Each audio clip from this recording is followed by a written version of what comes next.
Hello everyone. तो guys अब हम लोग स्टार्ट करने वाले हैं हमारे नेक्स्ट टॉपिक को। और नेक्स्ट टॉपिक है आपका डिस्टेंस, और इसके बाद हम लोग समझेंगे डिस्प्लेसमेंट को।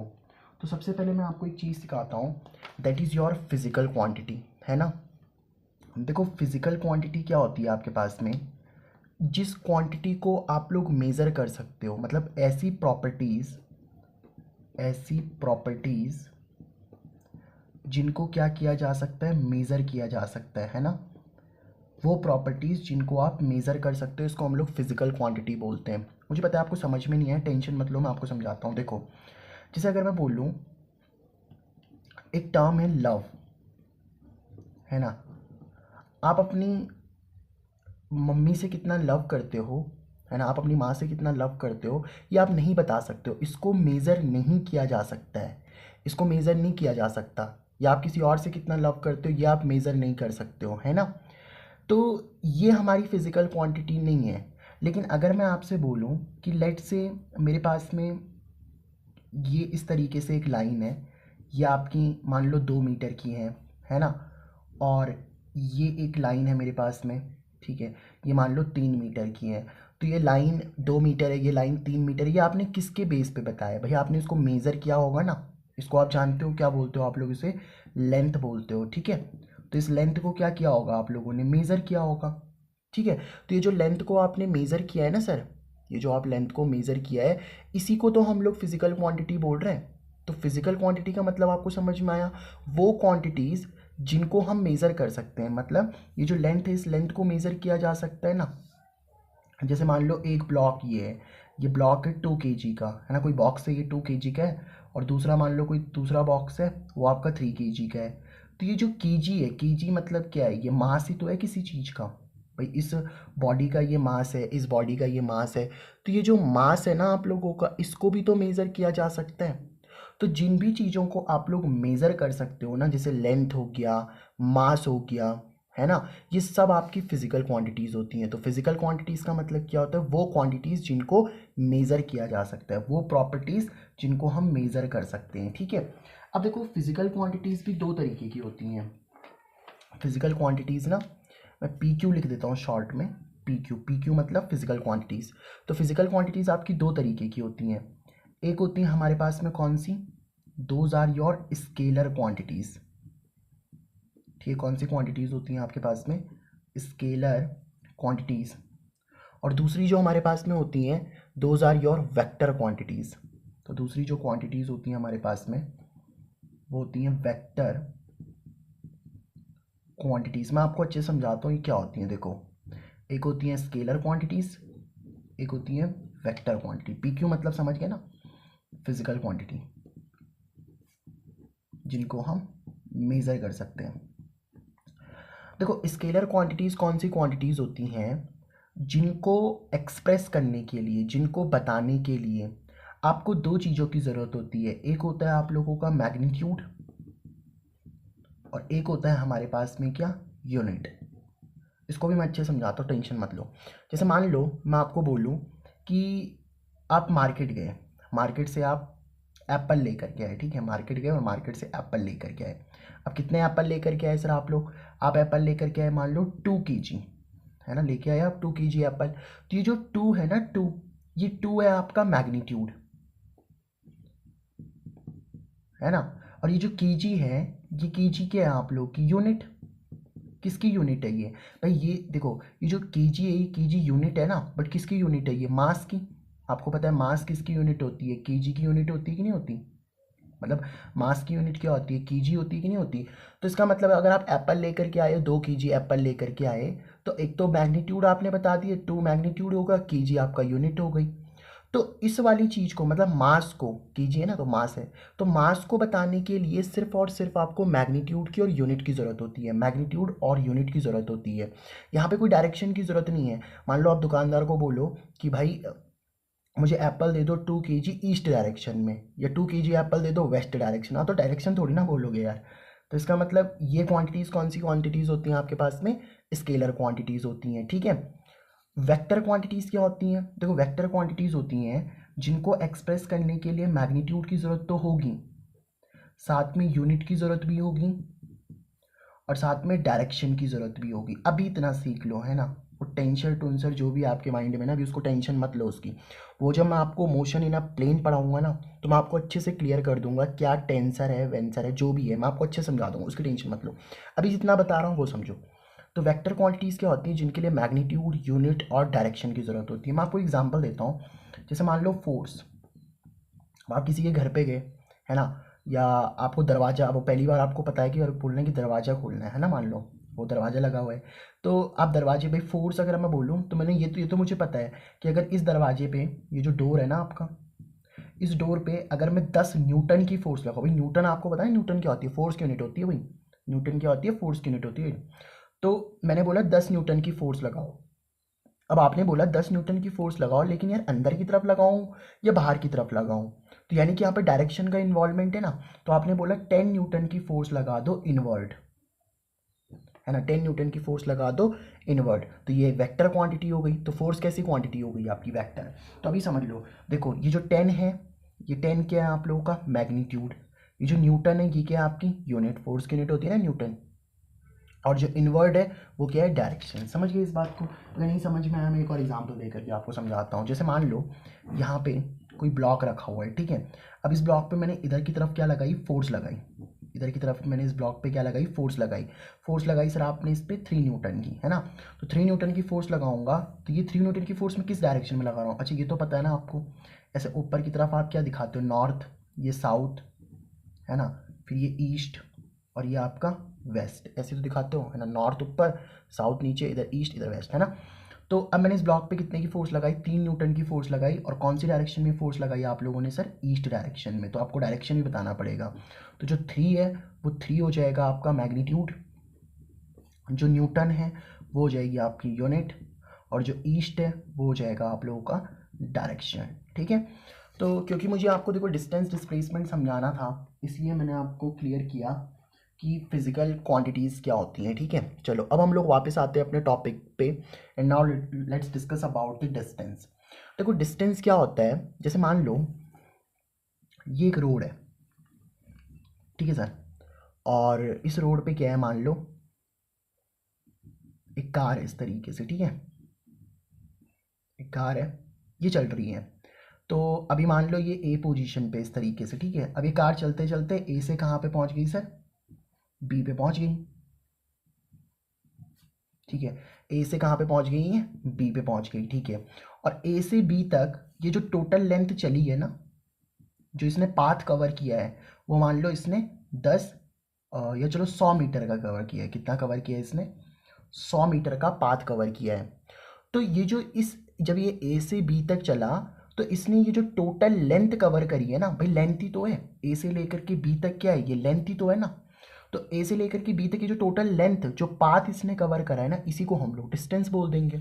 यानी कि डिस्टेंस को आप कैसे डिफाइन करोगे, द पाथ, है ना, ये क्या थी आपकी कार, मान लो, बस मान लो, जो मानना है मान लो, the path covered by an object, है ना। एक ऑब्जेक्ट ने कितना पाथ कवर किया है, एक ऑब्जेक्ट ने कितना पाथ कवर किया है, उसी को हम लोग बोलेंगे क्या, डिस्टेंस बोलेंगे, ठीक है। देखो डिस्टेंस के बारे में मैं आपको कुछ इंपॉर्टेंट बातें बता देता हूँ। डिस्टेंस की जो एसआई यूनिट होती है, एसआई यूनिट मतलब स्टैंडर्ड जो इसकी यूनिट है ना, ठीक है, इंटरनेशनल सिस्टम ऑफ यूनिट में अगर आप लोग बात करो, तो जो इसकी एसआई यूनिट है वो मीटर है। भैया आप डिस्टेंस को जनरली किस में मेज़र करते हो, मीटर में। तो डिस्टेंस की जो एसआई यूनिट है वो मीटर है, ठीक है। और इसकी अगर हम लोग बात करें, जो आप नॉर्मली डिस्टेंस को सेंटीमीटर में भी तो मेज़र करते हो, तो उसकी सीजीएस यूनिट है। तो सीजीएस यूनिट की अगर हम लोग बात करें ना, सीजीएस यूनिट क्या है इसकी, सेंटीमीटर। ये सब तो बातें आप जानते हो, नहीं तो बेसिक बातें नहीं जानते तो समझ लो, ठीक है। सीएम लिख लेते हैं हम लोग। अच्छा, डिस्टेंस कैसी क्वांटिटी है, देखो आप एक बार बताओ मुझे, जब आप ए से लेकर के बी तक चले ना, जब आप ए से लेकर के बी तक चले, तो आपने सिर्फ ये बताया ना कि आपने टोटल कितनी पाथ लेंथ कवर की है। जब आप ए से लेकर के बी तक जा रहे हो, तो आप सिर्फ क्या बता रहे हो, आप सिर्फ ये बता रहे हो कि आपने टोटल कितनी पाथ लेंथ कवर करी है। आपने ये नहीं बताया कि वो किस डायरेक्शन में चल रही है। नहीं, डायरेक्शन का कोई इन्वॉल्वमेंट नहीं है यहाँ पे। तो इसका मतलब डिस्टेंस में डायरेक्शन की कोई ज़रूरत नहीं है, तो ये कैसी क्वांटिटी हो जाएगी आप लोगों की? Scalar quantity. तो this is a scalar quantity, ठीक है। तो ये हो गई आप लोगों की बातें डिस्टेंस के बारे में, ठीक है। अभी हम और अच्छे से समझेंगे जब मैं एग्जांपल्स को लूँगा, उसके बाद हम लोग डिस्कस करते हैं यहाँ पे अबाउट डिस्प्लेसमेंट।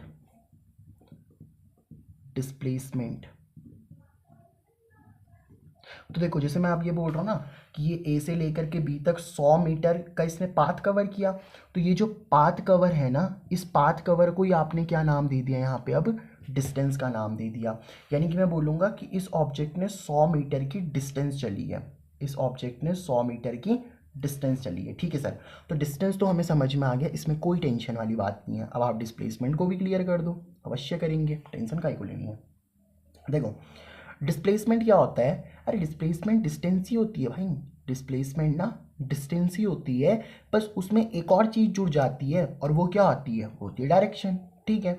तो मैं लिखता हूँ कि ये एक्चुअल में क्या होती है? The path covered by an object. Path covered by an object ही तो डिस्टेंस होती है ना। The path covered by an object in a particular direction. मतलब अब आप लोगों को क्या करना है, यहाँ पे डायरेक्शन का इन्वॉल्वमेंट है भाई, आपको डायरेक्शन बतानी पड़ेगी। मतलब सिंपल साफ शब्दों में अगर मैं कहूँ तो अगर आपकी डिस्टेंस के साथ डायरेक्शन जुड़ जाए ना, अगर आपकी डिस्टेंस के साथ डायरेक्शन जुड़ जाए तो वो क्या बन जाती है सर? आपकी डिस्प्लेसमेंट।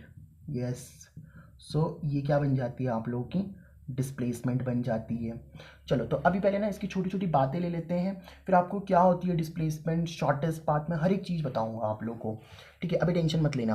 तो डिस्टेंस के साथ डायरेक्शन आ जाते तो डिस्प्लेसमेंट बोलते हैं। चलो कुछ पहले बेसिक बातें समझते हैं इसके बारे में, और क्या क्या भाई। डिस्टेंस की जो यूनिट होती है ना, ऐसा यूनिट मीटर, डिस्प्लेसमेंट की ऐसा यूनिट भी मीटर ही है।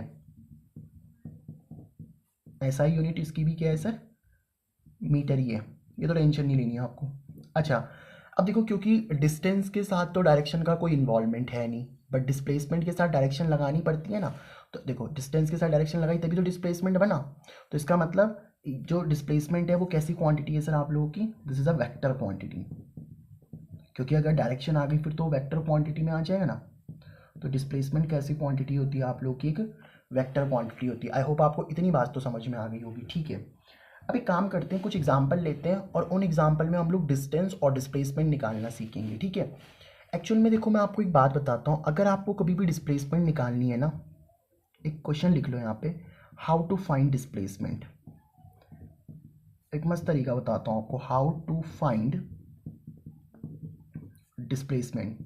देखो, डिस्प्लेसमेंट निकालने का एक ही तरीका है, क्या?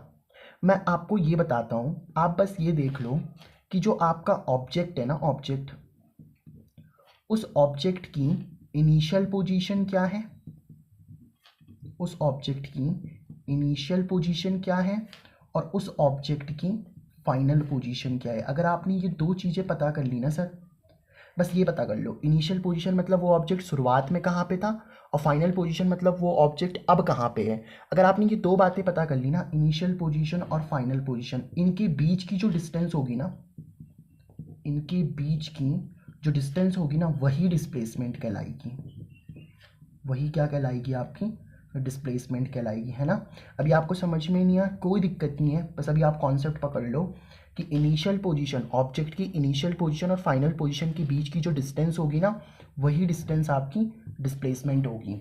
अब कैसे इसको समझना है, मैं आपको एक एक करके बातें क्लियर करते हुए चलता हूँ, ठीक है। अब लेते हैं जरा questions. Now let's take some question. देखो, जैसे मान लो ये इस तरीके से एक रोड है, ठीक है। यहाँ पे आपका एक ऑब्जेक्ट है, ये फर्स्ट सिचुएशन है, ठीक है। क्वेश्चन फर्स्ट लिख लेते हैं इसको। तो यहाँ पे एक ऑब्जेक्ट है, मान लो वो ए पे है, चलो ठीक है। और फिर ये ऑब्जेक्ट क्या करता है, ए से कहाँ पे जाता है, मान लो आपका बी पे जाता है, और फिर बी से कहाँ पे जाता है, ये सी पे जाता है, ठीक है सर। ए से बी जब ये जा रहा है ना, तो ये 3 मीटर की डिस्टेंस चल रहा है। बी से सी जब ये जाता है तो ये 2 मीटर की डिस्टेंस चलता है, ठीक है। तो अब सबसे पहले मुझे आप ये बताओ, एक्चुअल में आपको यहाँ पे डिस्टेंस और डिस्प्लेसमेंट निकालनी है। तो सबसे पहले मुझे एक बात बताओ, इसने ना डिस्टेंस कितनी चली टोटल?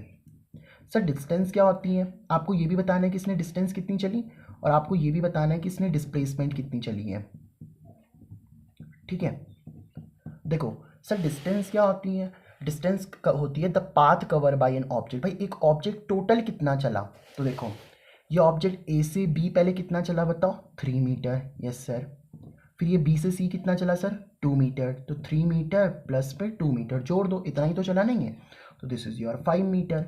यानी कि आप देखो जो आपकी डिस्टेंस है ना, वो डिस्टेंस कितनी आ गई यहाँ पे, 5 मीटर। अब सर डिस्प्लेसमेंट कैसे निकालें, मैंने आपको क्या बोला था, how to find displacement. Displacement कैसे निकालनी है, आपकी जो इनिशियल पोजीशन है ना ऑब्जेक्ट की, मुझे बताओ ये ऑब्जेक्ट शुरुआत में ए पे था कि नहीं था, तो ये शुरुआत में ऑब्जेक्ट जो था वो ए पे था, तो इसको मैं बोल देता हूँ ये है इसकी इनिशियल पोजीशन। और फिर ये जो ऑब्जेक्ट था ये फिर सी पे आ गया, तो ये क्या हो जाएगी आप लोगों की फाइनल पोजीशन। ठीक है सर, फाइनल पोजीशन। तो अब आप देखो कि इनिशियल पोजीशन और फाइनल पोजीशन के बीच की कितनी डिस्टेंस है, भाई इनिशियल पोजीशन है ए और फाइनल पोजीशन है सी, और ए से लेकर के सी तक की कितनी डिस्टेंस है, 3+2। भाई ए से लेकर के सी तक की डिस्टेंस कितनी है, 3+2 ही तो है, तो 3+2 है ना, 3 मीटर प्लस 2 मीटर, यानी कि ये भी कितना आ जाएगा, 5 मीटर आ जाएगा। बस इसमें डायरेक्शन और जोड़ दोगे आप लोग, मान लो ये ईस्ट की तरफ चल रहा है ना, ईस्ट की तरफ, ठीक है, तो आप बस इसमें डायरेक्शन जोड़ दोगे 5 मीटर ईस्ट की तरफ, तो डायरेक्शन जुड़ जाएगी, बस और कुछ नहीं है। तो मुझे एक बात बताओ आप लोग कि अब देखो इस केस में डिस्टेंस कितनी आई है, 5 मीटर, और डिस्प्लेसमेंट कितनी आई है, 5 मीटर। तो इसका मतलब इस केस में आप बोल सकते हो कि जो डिस्टेंस है ना सर, वो डिस्टेंस किसके बराबर आई है आपके पास में, तो डिस्टेंस आई है आप लोगों की डिस्प्लेसमेंट के बराबर। यानी कि यस डिस्टेंस आपकी डिस्प्लेसमेंट के बराबर भी हो सकती है। ठीक है सर, एक चीज़ तो हमें ये समझ में आ गई। अब एक नेक्स्ट चीज़ लेते हैं, फिर आपको और बातें समझ में आएंगी। ठीक है, दूसरा क्वेश्चन लेते हैं।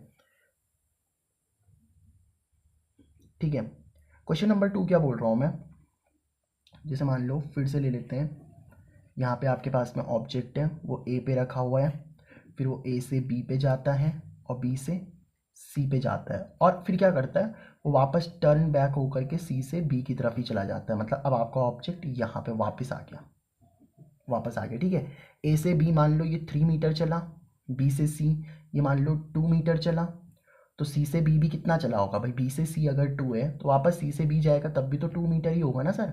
ठीक है, अब इस केस में मुझे बताओ, आपको दो चीज़ें बतानी है, एक तो आपको मुझे क्या बताना है सर, डिस्टेंस, वेरी गुड। एक आपको क्या बताना है सर इस केस में मुझे, डिस्प्लेसमेंट। ठीक है, बताओ जरा मुझे सर डिस्टेंस क्या होती है। डिस्टेंस होती है कि ऑब्जेक्ट ने कितनी टोटल पाथ कवर किया, कितनी लेंथ वो चला। तो पहले ए से बी कितना चला बताओ मुझे, 3 मीटर, फिर बी से सी कितना चला बताओ, 2 मीटर, और फिर सी से बी भी तो चला, भाई ए से बी गया, बी से सी गया, सी से बी भी तो गया, और सी से बी भी कितना गया वो 2 मीटर। तो 3 metre plus 2 metre plus 2 metre कितना हो गया, ये 3 तो 5 तो 7 है ना, तो कितना मीटर चला गया बताओ, ये 7 मीटर चला गया, कोई दिक्कत नहीं है सर। डिस्प्लेसमेंट कैसे निकाले सर, देखो मैंने क्या बोला, डिस्प्लेसमेंट कैसे निकालना है। आप सबसे पहले देखो ये आपका ऑब्जेक्ट यहाँ पे था कि नहीं था, तो ये हो गई इस ऑब्जेक्ट की इनिशियल पोजीशन, और वापस में जब ये ऑब्जेक्ट आया ना तो ये ऑब्जेक्ट वापस इधर ही तो आ गया, यानी कि यही हो गई इसकी फाइनल पोजीशन। ये इसकी क्या हो गई बताओ, फाइनल पोजीशन। तो इनिशियल यहाँ पे था, फाइनल यहाँ पे। अब मुझे बताओ कि देखो इनिशियल ए पे है और फाइनल कहाँ पे आ गया, वो वापस बी पे ही आ गया, भाई सी से बी पे ही तो आ गया वापस। तो इसका मतलब इनिशियल और फाइनल कहाँ पे आ चुका है, वो बी पे ना, फाइनल बी पे तो आ चुका है। और ए से लेकर, मैंने कहा था इनिशियल से लेकर के फाइनल तक की डिस्टेंस देखो, तो इनिशियल से लेकर के फाइनल तक की कितनी डिस्टेंस हो जाएगी बताओ आपके पास में, 3 मीटर। इनिशियल से लेकर के फाइनल तक की, भाई वापस ऑब्जेक्ट यहीं पे तो आ गया बी पे, तो इस केस में डिस्प्लेसमेंट कितना हो गया आप लोगों का, 3 मीटर। ठीक है सर, अब आप इस केस में देखो जो डिस्टेंस है ना, डिस्टेंस की वैल्यू डिस्प्लेसमेंट से बड़ी आई है। इस केस में जो आपकी डिस्टेंस है, your distance is greater than displacement, है ना, डिस्टेंस आपकी डिस्प्लेसमेंट से बड़ी आई है। आई होप आपको ये वाली बात समझ में आ गई होगी, है ना। ठीक है, तो इस केस में डिस्टेंस आपकी डिस्प्लेसमेंट से बड़ी आई है। एक और केस लेते हैं,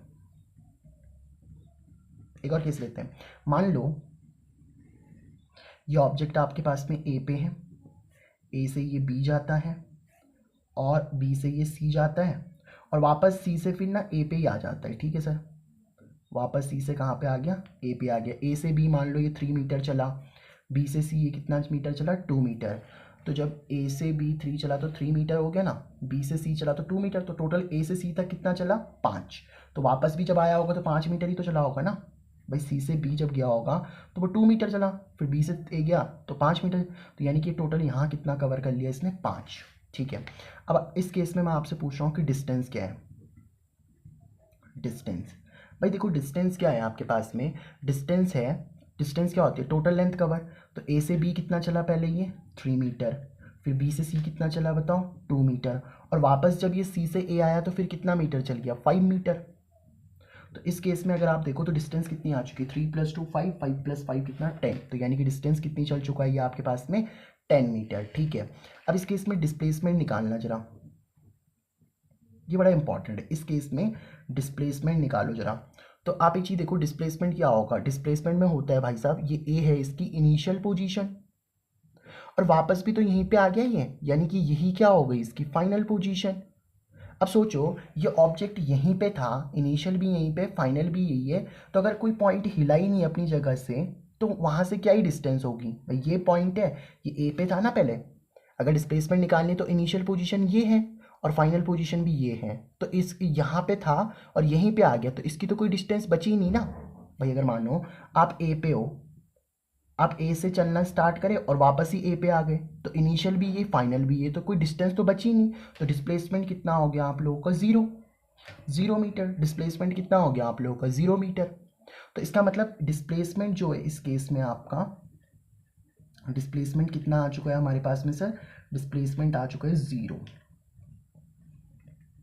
ठीक है, तो डिस्प्लेसमेंट आ चुका है 0। अच्छा, एक और क्वेश्चन लेते हैं, फिर हम इसको कंक्लूजन निकालेंगे। जैसे मान लो ये ऑब्जेक्ट है आपके पास में ए से जाता है बी और बी से जाता है ये कितना, सी। ठीक है, ए से बी गया 3 मीटर, बी से सी गया 2 मीटर, सी से ए कितना आ चुका होगा बताओ, 5 मीटर ही आ चुका होगा, ऑब्वियस सी बात है। लेकिन ये एक्स्ट्रा भी चलता है, एक्स्ट्रा कितना चल रहा है, ये मैं एक काम करता हूँ, एक्स्ट्रा लिख लेता हूँ 7 मीटर। यानी कि ऑब्जेक्ट, यानी कि अगर आप लोगों का है ना, तो यहाँ अगर आप देखो तो यहाँ कहीं ऑब्जेक्ट आ चुका है ना आपका, यहाँ कहीं इधर, मतलब आप ए से बी गए, फिर बी से सी गए और फिर सी से ना इधर आ गए कोई डी पोजीशन पे, ऐसे डी पोजीशन पे आ गए। ठीक है, अब देखो आपको शायद कार्टेशियन प्लेन पता होगा, मैं आपको एक बात बता देता हूँ। देखो कार्टेशियन प्लेन में क्या होता है ना, जैसे ये आपके पास में कार्टेशियन प्लेन होता है, ये वाई एक्सिस होती है ना, ये एक्स एक्सिस होती है, ये ओरिजिन होता है ना 0। जब आप 0 के राइट में चलते हो तो आप कौन सी वैल्यूज़ को लेते हो भाई, +1 है ना, यहाँ पे 1, यहाँ पे 2, यहाँ पे 3, और इधर माइनस लेते हो, -1 -2। तो यानी कि इधर की तरफ जो राइट की तरफ होती हैं वो आप पॉजिटिव लेते हो और इधर लेफ्ट की तरफ होती हैं वो नेगेटिव, और 0 को तो आप ओरिजिन बोलते हो। तो ओरिजिन के लेफ्ट और राइट में तो डिसाइड करते हो आप, ओरिजिन के लेफ्ट, ओरिजिन के राइट में पॉजिटिव, ओरिजिन के लेफ्ट में नेगेटिव। ठीक है, अब आप एक चीज़ देखो, पहले मुझे आप बताओ इस केस में ना आपकी टोटल डिस्टेंस कितनी है, जरा बताना डिस्टेंस। तो डिस्टेंस है सर, ए से बी कितना चला पहले, 3, यस। बी से सी कितना चला, 2, ठीक है। फिर सी से डी तक कितना आ चुका है वो, 7 मीटर। तो यानी कि टोटल डिस्टेंस कितनी चल चुका है बताओ, 3 2 5 है ना, और 5 + 7 कितना हो गया, 12। तो यानी कि टोटल कितनी डिस्टेंस चल चुका है बताओ, 12 मीटर। अब डिस्प्लेसमेंट देखो, आप एक चीज़ देखना, ये ना यहाँ से चलना स्टार्ट करा था ना ए से, और जहाँ से ये चलना स्टार्ट करा वापस जब ये पहुँचा ना तो ये लेफ्ट में पहुँच चुका है देखो। यानी कि ये तो थी इसकी इनिशियल पोजीशन और फाइनल पोजीशन इसके बैक में बन गई। अभी तक देखो, जब आप ऊपर थे तो इनिशियल और फाइनल लगभग बराबर भी बन गया, जहाँ पे इनिशियल था वहीं पे फाइनल। इस केस में देखो, जहाँ से उसने चलना किया था ना स्टार्ट, फाइनल उसके बाद बनी थी, मतलब राइट में बनी थी, फाइनल पोजीशन राइट में तो बनी है। इस वाले केस में भी देखो आप लोग, फाइनल पोजीशन जो है वो राइट में है, लेकिन इस वाले केस में देखो जो फाइनल पोजीशन है ना वो उसके इनिशियल के लेफ्ट में बन गई। तो आप देखो पहले तो एक बार बताओ, इनिशियल से लेकर के फाइनल तक की डिस्टेंस कितनी होगी, देखो 3 और 2 5, इतनी डिस्टेंस तो क्या है बताओ आपके पास में, 5 मीटर है। तो ये एक्स्ट्रा कितनी होगी, 2 मीटर ही तो होगी। जब यहाँ 3 से लेके 2 तक 5 है तो ये 2 हो जाएगा ना, तभी तो 7 मीटर हो जाएगी यहाँ से यहाँ तक, C से लेके D तक, ठीक है। तो डिस्प्लेसमेंट देखो A से लेकर के D तक की डिस्टेंस, इनिशियल से फाइनल तक की डिस्टेंस तो देखोगे तो 2 लिखोगे, 2 मीटर। बट देखो लेफ्ट में आ गए ना, देखो इनिशियल के जब आप लेफ्ट में आ गए तो आपको माइनस लेना पड़ेगा। क्यों? मैंने आपको बताया ना, जैसे आप यहाँ से चलना स्टार्ट करें, ओरिजिन ये है आपका, तो ओरिजिन के लेफ्ट में आ जाओगे तो नेगेटिव ही तो लोगे सर। ओरिजिन के लेफ्ट में आ जाओगे तो क्या लोगे आप लोग? नेगेटिव लोगे, ठीक है। तो ओरिजिन के लेफ्ट में आ गए तो नेगेटिव, तो माइनस का 2 मीटर, यानी कि जो इस केस में आपका डिस्प्लेसमेंट आया ना सर, इस केस में जो डिस्प्लेसमेंट आया है वो डिस्प्लेसमेंट क्या है आप लोगों का? नेगेटिव आया है, ठीक है। तो यहाँ से आपको क्या ऑब्जर्वेशन मिली? देखो ऑब्जर्वेशन ये हमें मिली कि डिस्टेंस आपका डिस्प्लेसमेंट के बराबर भी हो सकता है, डिस्टेंस डिस्प्लेसमेंट से बड़ा भी हो सकता है, डिस्प्लेसमेंट जीरो भी हो सकता है। अच्छा डिस्टेंस तो कभी जीरो होगी ही नहीं ना भाई। अगर आप यहाँ से चलना स्टार्ट करोगे, ए से लेकर के कुछ भी चलोगे तो आप कुछ ना कुछ तो चले हो ना, तो distance can never be zero. ये पॉइंट इंपॉर्टेंट है, याद रख लो इसको। Distance can never be zero, distance कभी जीरो हो ही नहीं सकती, आप कुछ ना कुछ तो चलोगे ना भाई साहब, तो डिस्टेंस तो कभी जीरो हो ही नहीं सकती। दूसरी इंपॉर्टेंट बात मैं एक और लिखा देता हूँ आपको, एकदम सितारा करके लिख दो, स्टार बना के, कि डिस्प्लेसमेंट कभी भी डिस्टेंस से बड़ा नहीं होगा। देखो यहाँ पे डिस्टेंस डिस्प्लेसमेंट से बड़ा है, देखो डिस्टेंस की वैल्यू डिस्प्लेसमेंट से बड़ी आई कि नहीं आई? डिस्टेंस की वैल्यू डिस्प्लेसमेंट से बड़ी है, यहाँ पे भी डिस्टेंस की वैल्यू डिस्प्लेसमेंट से बड़ी है। तो डिस्टेंस जो होगा ना, distance can never be, distance can never be less than displacement, है ना। डिस्प्लेसमेंट से तो कभी छोटा ही नहीं होगा ये। कर लो यार अरेंज यहाँ पे गई, ठीक है। तो ये जो 2 पॉइंट मैंने आपको एकदम सितारा और बादल बुदल बना करके मैंने दिखा दिया, आपको याद रखना इन पॉइंट्स को, ठीक है। जब हम क्वेश्चंस वगैरह करेंगे ना एनसीईआरटी के, तो उन सब में इनकी ज़रूरत पड़ सकती है, ठीक है सर। तो आई होप आपको डिस्टेंस और डिस्प्लेसमेंट के बारे में अच्छी खासी नॉलेज मिल चुकी होगी। इसके बाद जब हम नेक्स्ट वीडियो करेंगे स्टार्ट, तो उसमें हम लोग स्पीड, वेलोसिटी, फिर हम लोग motion in a straight line में काफ़ी आगे बढ़ चुके होंगे, ठीक है। कल आपको पता ही है, कल हम लोगों ने काइनेमैटिक्स की स्टार्टिंग करी थी, है ना। तो काइनेमैटिक्स हम लोगों ने पढ़ा, कल नहीं सॉरी परसों, तो काइनेमैटिक्स हम लोगों ने पढ़ा था, अच्छे से हमें सारी बातें समझ में आई थी। तो बस ऐसे ही आप लोगों का पूरा सिलेबस ख़त्म हो जाएगा, टेंशन मत लेना। मिलते हैं फिर नेक्स्ट वीडियो में, तब तक के लिए बाय बाय।